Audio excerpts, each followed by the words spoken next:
Hello and welcome back to Shakesyear. We are working on The Winter's Tale and we get to hear from Hermione again in Act 3, Scene 2.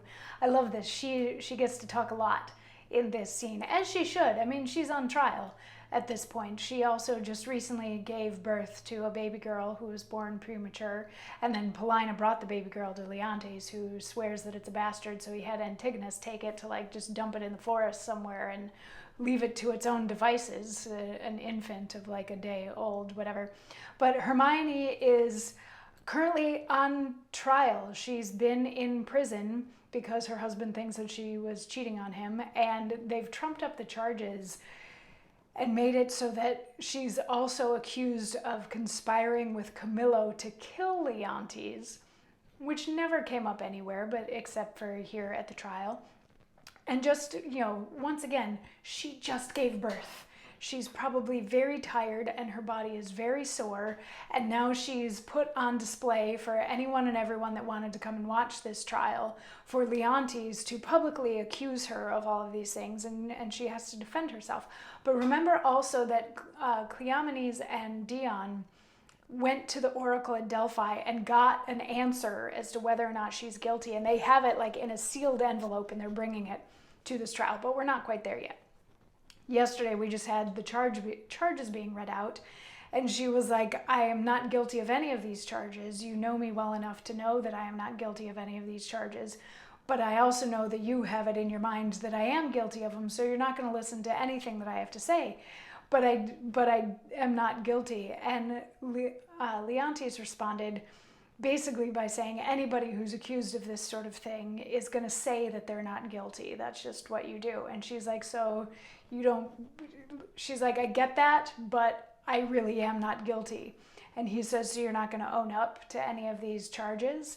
And Hermione says, more than mistress of, which comes to me in name of fault, I must not at all acknowledge. For Polixenes, with whom I am accused, I do confess I loved him as in honor he required, with such a kind of love as might become a lady like me, with a love even such, so, and no other, as yourself commanded, which not to have done, I think had been in me both disobedience and ingratitude to you and toward your friend, whose love had spoke, even since it could speak, from an infant, freely, that it was yours. Now for conspiracy. I know not how it tastes, though it be dished for me to try how. All I know of it is that Camillo was an honest man, and why he left your court, the gods themselves, watching no more than I, are ignorant.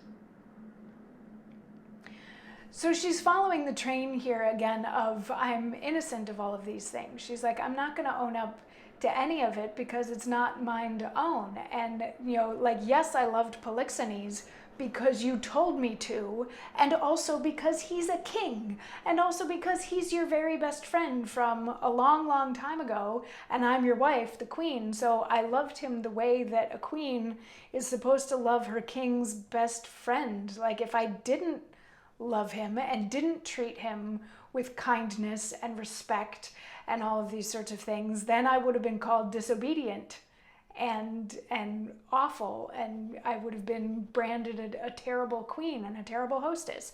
So of course I extended the niceties to him that he deserved as king and as your best friend. And then she also says, in terms of the conspiracy, I didn't conspire with Camillo. The only thing that I know about Camillo is he was a good man.